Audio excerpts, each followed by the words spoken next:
রমজানটা কেমন কাটছে? অবশ্যই পরিবারের সাথে কাটছে, তাই না? পরিবারের সাথে রমজান করার অন্যরকম একটা আনন্দ। তো আমার মোটামুটি সবকিছু রেডি হয়ে গিয়েছে। আমি সবকিছু টেবিলে নিয়ে আসছি। বেগুনি, পেঁয়াজু আর হচ্ছে আলুর বড়া বানিয়েছিলাম। আর এদিকে হচ্ছে স্ট্রবেরি নিয়ে আসছি আমার ছেলের জন্য, খেজুর যা, যা বলেছি ইফতারিতে যা, যা খাওয়া দরকার মোটামুটি সবই রেডি করেছি। এখন একা একাই খাবো, কিছু করার নেই। এইটা হচ্ছে আমাদের যে নিচের দারোয়ান ভাই থাকে তার জন্য রেডি করছি, সে হচ্ছে নিয়ে যাবে। তো অলরেডি আজান পড়ে গিয়েছে আর আমি আল্লাহর নাম নিয়ে ইফতারটা শুরু করছি। প্রথম রমজান হিসেবে আমার কাছে খুব ভালো লাগছে, আলহামদুলিল্লাহ একদম সুস্থ ছিলাম। আর এবারে রমজানটা একটু গরম শীত, যার জন্য অত বেশি কষ্ট হচ্ছে না, আহামরি অনেক বেশি গরম না, একটু শীত শীত একটু ঠান্ডা ঠান্ডা মাঝামাঝি একটা আবহাওয়া, বেশ ভালো লাগছে।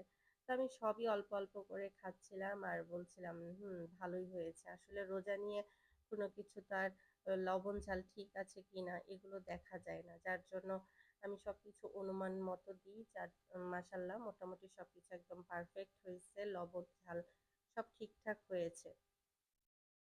এই হচ্ছে আমার রমজান মাস, এভাবে করে রমজানগুলো কাটিয়ে দিব ইনশাল্লাহ। দোয়া করবেন যাতে সুস্থ থাকি। আর এইদিকে স্ট্রবেরি খেয়ে দেখছিলাম কেমন। আমি তো জানি টক মিষ্টি আমার ছেলের বায়না ছিল, সে খাবে, ওর জন্যই নিয়ে আসছিলাম। ও এখন খেয়ে দেখে যে না, টক টক লাগে, এখন আর খেতে পারে না। এগুলো এখন আমাকেই খেতে হবে। বাচ্চারা আসলে মোবাইলে যা দেখে ওইটার প্রতি কেন জানি আসক্ত হয়ে যায়, মনে করে অনেক মিষ্টি অনেক মিষ্টি, এটা খেতে অনেক মজা, কিন্তু যখন কিনে নিয়ে আসি তখন আর সেটা তাদের কাছে ভালো লাগে না। এদিকে আমি সবই মোটামুটি খেয়ে তারপর হচ্ছে মুড়িটা খাবো, কারণ একটু মিষ্টি খেতে ভালো লাগে।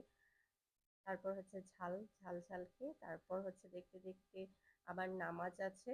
সময়টা একদম মনে হয় যে খুব দ্রুত চলে যায়, কোনটা রেখে কোনটা করব বুঝে ওঠা যায় না, এত দ্রুত সময় যায়।